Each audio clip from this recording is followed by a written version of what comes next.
Hello बच्चों, welcome to back my channel. हम सीख रहे थे मैथमेटिकल लॉजिक। तो बच्चों इसमें हमारा एक्सरसाइज 1.5 चलिए। तो बच्चों आज हम क्या सीखेंगे, give an example of alternate equivalent circuit for following.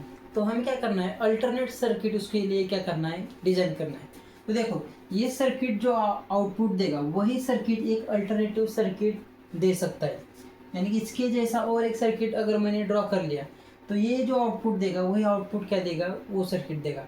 तो हमें ऐसा इक्विवेलेंट सर्किट क्या करना है, ड्रॉ करना है। तो चलिए शुरू करते हैं। तो ये था हमारा फर्स्ट वाला एग्जांपल। इसमें हम क्या करना है, हमेशा की तरह लेट यहाँ पर कितने स्विचेस हैं, S1 और S2 है। तो पहले यहाँ पर लेंगे P क्या है, S1 स्विच इज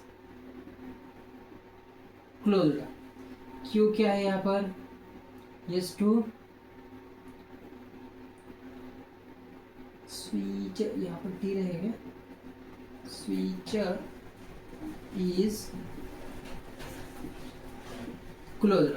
ठीक है, स्टार्टिंग में हमें ऐसे करना कि S1 is closed, S2 is closed. अब इसको क्या करता हूँ मैं, सिंबॉलिक फॉर्म लिखता हूँ, the given circuit expressed as. इस सर्किट को कैसे एक्सप्रेस किया जा सकता है। तो देखो S1 मतलब क्या है, P है, समझ में आ गया। अब S1 के आगे एक सर्किट है। जब सर्किट के आगे एक सर्किट होता है तो उसको जब एक स्विच के आगे और एक स्विच होता है तो उसको क्या सिंबल लगाते हैं, हम एंड लगाते हैं। क्या लगाते हैं यहाँ पर, एंड। तो इसके आगे एक स्विच है, उसको हमने क्या लगा दिया, एंड लगा दिया। अब हमेशा एक बात याद रखो, जब दो भी सर्किट या फिर दो स्विच एक दूसरे को पैरेलल हो गए तो वो क्या होते हैं, हमेशा एक साथ होते हैं। क्या होते हैं, एक साथ। यानी कि ये दोनों क्या हो गए, एक साथ हो गए, यानी कि एक ही ब्रैकेट में आएंगे, ये और ये एक ही ब्रैकेट में आएंगे। तो S1 डैश है, S1 डैश मतलब क्या है, P है, लेकिन डैश आने से क्या हो गया यहाँ पर, नेगेशन P। S2 मतलब क्या है, मेरे पास Q है। दोनों पैरेलल है, पैरेलल होने का मतलब दोनों में सिंबल कौन सा आएगा, और वाला सिंबल आएगा। तो इस सर्किट को हम ऐसे भी एक्सप्रेस कर सकते हैं। ठीक है, अब देखो इस इक्वेशन को हमें क्या करना है, सिंप्लीफाई करना है। सिंप्लीफाई करने के बाद जो आंसर आएगा हमारा वही आंसर क्या होगा, इसका अल्टरनेटिव सर्किट होगा। ठीक है, तो देखो इज इक्वल टू को इज इक्वल टू, अब इसको हम क्या करते हैं, सिंप्लीफाई करते हैं। अब P एंड है, P एंड से क्या करते हैं, इस ब्रैकेट को अंदर मल्टीप्लाई करते हैं। तो देखो P एंड से पहले नेगेशन Q को मल्टीप्लाई करते हैं। P एंड से पहले मैंने नेगेशन Q को, नेगेशन क्या है यहाँ पर, P है, इसको क्या कर दिया मैंने यहाँ पर मल्टीप्लाई कर दिया। दोनों के बीच में कौन सा सिंबल है, और का सिंबल है, तो यहाँ पर कौन सा सिंबल आएगा, और। P एंड से फिर किसको मल्टीप्लाई करते हैं, Q को। तो देखो P एंड से मैंने किसको मल्टीप्लाई किया, सिर्फ Q है ना, तो सिर्फ Q को मैंने क्या कर दिया, यहाँ पर मल्टीप्लाई किया। यहाँ पर कौन सा लॉ यूज़ किया मैंने, डिस्ट्रीब्यूटिव लॉ यूज़ किया। कौन सा, डिस्ट्रीब्यूटिव लॉ यूज़ किया। जो भी हम यूज़ करेंगे उसके सामने वो लिखना है। ठीक है, इसके बाद अब आप यहाँ पर देखो, यहाँ पर P है, इसका एंड दिया है किसके साथ, नेगेशन P के साथ। तो देखो इसको हम क्या करते हैं, थोड़ा सा सिंप्लीफाई करके मैं आपको बताता हूँ। तो देखो P मतलब मैंने यहाँ पर T ले लिया, एंड की जगह एंड, और नेगेशन P, T का नेगेशन क्या होता है, F होता है। ठीक है, एक बार मैंने P की जगह T रख के देख लिया। अब P की जगह एक बार मैं क्या करता हूँ, फॉल रख के देखो, F। ये F होगा तो इसका नेगेशन क्या आ जाएगा, F का नेगेशन आ जाएगा T आ जाएगा। अब इनको सिंप्लीफाई करता हूँ। एंड गेट क्या कहता है, दोनों में से एक भी अगर फॉल होगा तो आंसर क्या आता है, फॉल आता है। दोनों में से एक भी F होगा तो आंसर क्या आता है, फॉल आता है। या फिर दोनों भी T हो गए तो ही आंसर T, दोनों भी T हो गए तो ही आंसर T। दोनों T है कि यहाँ पर नहीं है, तो आंसर क्या आएगा, F। यानी इसको सॉल्व किया तो F आता है, इसको भी सॉल्व किया तो क्या आता है, F आता है। तो इसको क्या कहेंगे हम, कॉम्प्लीमेंट लॉ। अगर इसको हम सॉल्व करेंगे तो इसका आंसर क्या आएगा, हमेशा F आएगा। F और यहाँ पर क्या है, P एंड Q। यहाँ पर कौन सा लॉ यूज किया हमने, कॉम्प्लीमेंट लॉ हमने यहाँ पर क्या किया, यूज किया। इसके बाद अब देखो F का क्या करना है, और लेना है इस ब्रैकेट के साथ। ठीक है, अब देखो हमेशा थोड़ा सा इमेजिन करना सीख लो, क्योंकि लॉजिक में थोड़ा सा इमेजिनेशन ज़्यादा रहता है। तो देखो अब इसको भी ऐसे ही सॉल्व करेंगे हम। अब यहाँ पर यफ है, यहाँ पर और है, समझो इसको मैंने ब्रैकेट जो है उसकी वैल्यू एक बार ट्रू आई, आई ट्रू, ठीक है। और समझो इस ब्रैकेट की वैल्यू क्या आ गई, फॉल्स आ गई, सॉल्व करके फॉल्स आ गई, ठीक है। तो देखो और गेट क्या कहता है, अगर उसमें एक भी ट्रू होगा तो इसका आंसर टी, एक भी ट्रू है क्या, नहीं है, तो इसका आंसर टी आएगा क्या, नहीं, इसका आंसर क्या आएगा, एफ आएगा। तो याद रखो अगर मैंने इस ब्रैकेट की वैल्यू टी रखी तो टी आई, अगर इस ब्रैकेट की वैल्यू मैंने एफ रखी तो क्या आई, एफ आई। यानी कि इसका जो आंसर है वो किस पर डिपेंड है, इस ब्रैकेट पर ज़्यादा डिपेंड है। तो यही ब्रैकेट क्या आएगा, लास्ट में आएगा। इसको क्या कहते हैं, पी एंड क्यू। इसको क्या कहते हैं, आइडेंटिटी लॉ। कौन सा लॉ कहते हैं, आइडेंटिटी लॉ। इसमें क्या होता है, इसकी वैल्यू सबसे ज़्यादा किस पर डिपेंड है, इस पर, तो इसी को ही नीचे लिखा जाता है। एफ का कुछ मतलब ही नहीं है, क्योंकि इसकी वैल्यू, इसका आंसर किस पर डिपेंड है, इस पर डिपेंड है। ये पी ट्रू होगा तो ये ट्रू आता है, ये फॉल्स होगा तो ये क्या आता है, फॉल्स आता है। तो इसको हमने क्या कर दिया, सिंप्लीफाई कर दिया। अब इसका क्या करना है, मुझे सर्किट बनाना है, ठीक है। तो इसका सर्किट कैसे बनता है, देखो सिंप्लीफाइंग अल्टरनेटिव सर्किट। तो पहले देखो यहाँ पर पी है, पी मतलब क्या है, स्विच, यस वन है। क्यू है, एंड है, एंड का मतलब उस स्विच के आगे और एक स्विच है। क्यू मतलब क्या होता है, यस टू होता है। अब इसको पावर सप्लाई कनेक्ट कर दो और यहाँ पर एक लैंप लगा दो, हो गया। अब यहाँ पर तीन जो स्विच है ये इस्तेमाल करने से अगर हम सिर्फ दो ही स्विच में हमारा क्या हो सकता है, यहाँ पर काम बन सकता है। इसका जो आउटपुट आएगा यह आउटपुट किसका आएगा, इस स्विच का आएगा। समझ में आ गया। तो ये बड़ा वाला सर्किट हमें लगाने से अच्छा ये छोटा वाला सर्किट हम क्या कर सकते हैं, वहाँ पर लगा सकते हैं। इसी को कहते हैं अल्टरनेटिव सर्किट। यानी या फिर यो भी, ये तीनों मिलकर जितना काम करेंगे तो ये उतना ही काम ये दोनों मिलकर क्या करेंगे, वहाँ पर काम करेंगे। समझ में आ गया। अब मुझे लगता है आपको अच्छी तरह से समझ में आ गया होगा। तो ये देखो इसमें से पहला एग्जाम्पल हमने क्या कर दिया, सॉल्व कर दिया। अब देखते हैं नेक्स्ट वाला एग्जाम्पल, ठीक है।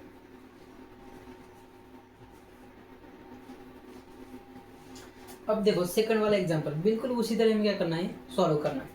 तो देखो यहाँ पर स्विच दिया है हमें, कितने स्विचेस है, S one, S two, S three, यानी कि 3 स्विचेस है। तो यहाँ पर स्टार्टिंग में लिखना है लेट एज इट इज। सभी के लिए हम क्या करता है, सेम ही लिखते हैं, S one closure, S two closure और यस थ्री क्लोजर। अब इस सर्किट को हम क्या करते हैं, एक्सप्रेस करते हैं, क्या करते हैं, एक्सप्रेस करते हैं सिंबॉलिकल फॉर्म में उसके, ठीक है। तो देखो स्टार्टिंग का आगाज करते हैं, यहाँ से ऊपर वाला पहले सॉल्व करते हैं, बाद में नीचे वाला, स्टेप बाय स्टेप सॉल्व करना है, ठीक है। देखो यहाँ पर क्या है, यस वन, यस वन मतलब क्या है, पी है। अब उसके सामने और एक स्विच है, सामने होगा तो एंड लगाने का, क्या लगाने का, एंड लगाने का। अब ये दोनों साथ में है, मैंने आपको बताया था दो सर्किट अगर पैरेलल हो गए तो वो साथ में होते, तो ये दोनों क्या हो गए, साथ में हो गए, यस टू और यस थ्री। यस टू मतलब क्यू है, यस थ्री मतलब आर है, यानी क्यू और आर दोनों पैरेलल है। पैरेलल होगा तो कौन सा सिंबल आता है, और का सिंबल आता है। कौन सा आता है, और का आता है। तो इसको मैंने यहाँ पर सॉल्व कर दिया। अब ये वाला सर्किट ऊपर वाला, नीचे वाले क्या है, पैरेलल है। पैरेलल का मतलब कौन सा सिंबल आएगा इन दोनों के बीच में, फिर एक बार कौन सा आएगा, और आएगा। मैं इसको एक ऐसा ब्रैकेट डाल देता हूँ, कौन सा आएगा, और वाला सिंबल आ जाएगा। इसके बाद अब ये नीचे के 3 देखो, ये इसको सीरीज में है, ये इसको सीरीज में है, तीनों भी क्या है, सीरीज में है।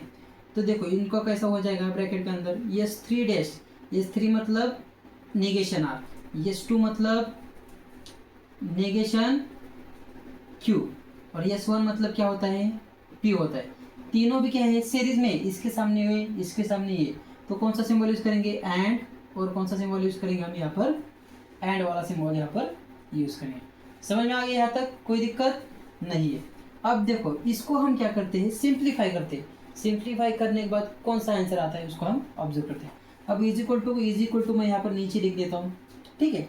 तो इसको मैं एज इट इज लिख देता हूँ, क्या है यहाँ पर, पी एंड क्यू और आर, ठीक है। ये ब्रैकेट में डाल दिया, बड़ा वाला ब्रैकेट कंप्लीट, बीच में कौन सा सिंबल, और वाला। अब देखो यहाँ पर भी निगेशन है, यहाँ पर भी निगेशन है। इन दोनों में से मैं क्या कॉमन निकालता हूँ, नेगेशन कॉमन निकालता हूँ। तो देखो नेगेशन मैंने कॉमन निकाल दिया इन दोनों में से, सिर्फ इन दोनों में से, इसमें से नहीं। तो नेगेशन बाहर आ गया, यहाँ पर आ जाएगा आर। अब याद रखो नेगेशन जब भी बाहर जाता है या फिर अंदर आता है, बाहर जाता है या फिर अंदर आता है, तो अंदर का सिंबल चेंज होता है। एंड होगा तो क्या हो जाता है यहाँ पर, और हो जाता है, और बाकी का एज इट इज रहता है। यहाँ पर क्या रहेगा, सिर्फ एंड पी, क्या रहेगा यहाँ पर, एंड पी। समझ आ गया यहाँ तक? यहाँ तक कुछ दिक्कत नहीं है। अब देखो यहाँ पर कौन सा लॉ यूज किया मैंने, डिस्ट्रीब्यूटिव लॉ यूज किया। कौन सा, डिस्ट्रीब्यूटिव नहीं किया हमने, कौन सा किया, डी मॉर्गन्स। कौन सा वो लॉ है, D Morgan's law. D Morgan's law हमने क्या किया, यूज किया। उसके बाद देखो इसको एज इट इज लिखो, क्या है यहाँ पर, पी एंड क्यू और आर,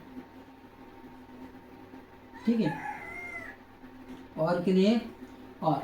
अब देखो ये मुझे यहाँ पर लिखना है, इस पी को मुझे यहाँ पर लिखना है, यानी कि दोनों को क्या करना है, इधर उधर करना है। आपको सिखाया था मैंने, 2+3 कर दो या फिर 3+2 कर दो, आंसर क्या आता है, 5 आता है। इसको क्या कहते हैं, कम्यूटेटिव लॉ। क्या कहते हैं, कम्यूटेटिव लॉ। तो लॉ यहाँ पर यूज करता हूँ तो क्या आ जाएगा यहाँ पर, पी एंड इधर आ जाएगा और ये इधर चला जाएगा, पी एंड निगेशन अंदर आर और क्यू ऐसे आ जाएगा। इसको क्या कहते हैं हम, कम्यूटेटिव, इधर का इधर, इधर का इधर। तो यहाँ पर इसको रीजन दे दो, क्या है ये, कम्यूटेटिव लॉ। कौन सा लॉ है, कम्यूटेटिव लॉ। समझ में आ गया यहाँ तक? अब देखो इसको क्या करता हूँ मैं बाद में। अब देखो यहाँ पर पी एंड है, यहाँ पर भी पी एंड है, तो इन दोनों में से क्या कॉमन निकलता हूँ मैं, पी और एंड कॉमन निकलता हूँ। ठीक है, नीचे दिखाई दे रहा है क्या आपको यहाँ से, ठीक है, मैं इसको ऊपर लिख देता हूँ यहाँ पर। तो देखो इनमें से क्या कॉमन निकल रहा, पी और एंड मैंने यहाँ पर क्या कर दिया, इसमें से कॉमन निकल दिया। तो इसका भी और इसका भी क्या हो गया, बाहर आ गया। अंदर क्या क्या बचा, ये बचा, क्या है यहाँ पर, Q और R ब्रैकेट कंप्लीट। और क्या बचा यहाँ पर, सिंबल कौन सा बचा, और का, ठीक है, इन दोनों में से कॉमन निकाला। और क्या बचा, नेगेशन R और Q। तो यहाँ पर देखो यहाँ पर क्या बच गया, फिर से नेगेशन R और Q, ऐसे क्या हो गया यहाँ पर बच गया। ठीक है, Q और R ऐसे भी दे सकते हैं या फिर R और Q। ठीक है, कोई बात नहीं। चलो अब देखो यहाँ पर हम और क्या कर सकते हैं, यहाँ पर जो कम्यूटेटिव लॉ यूज किया वो हम यहाँ पर भी यूज कर सकते थे। तो यहीं पर मैं इसको क्या करता हूँ, थोड़ा रीअरेंज कर देता हूँ। पहले यहाँ पर क्या लेता हूँ मैं, R लेता हूँ, और यहाँ पर क्या लेता हूँ, Q लेता हूँ। क्या लेता हूँ, Q। यानी यहाँ पर भी कम्यूटेटिव लॉ यूज किया और यहाँ पर भी मैंने क्या कर दिया, कम्यूटेटिव लॉ यूज कर दिया। दोनों को एक ही टाइम पर मैंने क्या कर दिया, यहाँ पर कम्यूटेटिव लॉ यूज कर दिया। तो हमारे लिए थोड़ा सा इजी हो जाएगा। यहाँ पर क्या आ गया, R, यहाँ पर क्या आ गया, Q आ गया। तो इसको क्या कहेंगे हम, कम्यूटेटिव लॉ।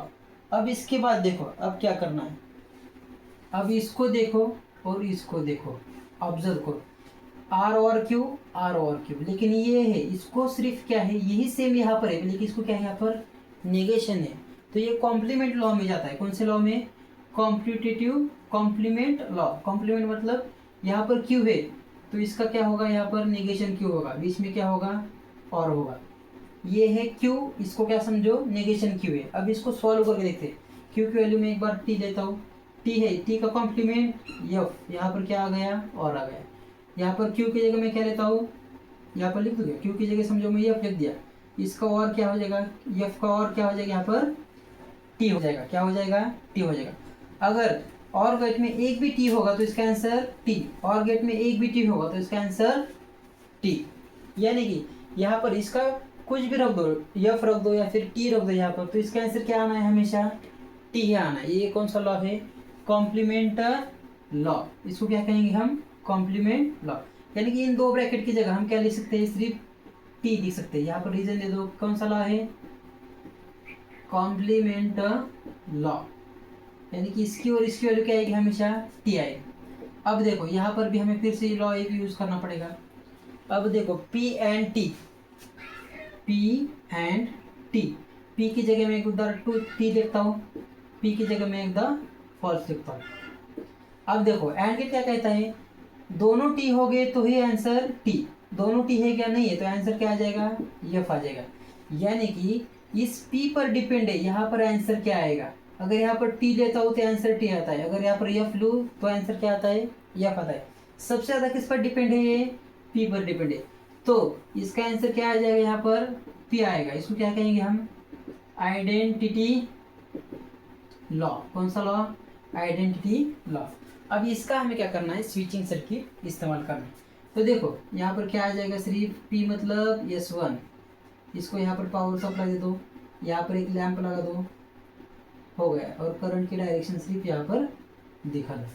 तो देखो यहाँ पर कितने स्विच इस्तेमाल किए, 1 2 3 4 5 6, ये 6 स्विच जितना काम करेंगे उतना ही काम कौन करेगा, ये एक स्विच। इसको कहते हैं सिंप्लीफिकेशन। आप उस सर्किट को कितना सिंप्लीफाई कर सकते हो, कितना जो कॉम्प्लिकेटेड सर्किट है उसको क्या करते हैं, ईजी बनाते हैं और इस फॉर्मेट बनाते हैं। समझ में आ गया। ये जो 6 जन है जितना काम करेंगे वो उतना काम क्या करेगा, इतना अकेला स्विच करेगा। समझ में आ गया। तो इस तरह से हमारा जो क्वेश्चन नंबर 3 है वो यहाँ पर क्या होता है, खत्म होता है। इसके बाद हम क्या करेंगे, क्वेश्चन 3 हम समझेंगे। ठीक है, पढ़ाई करते रहिए। All the very best.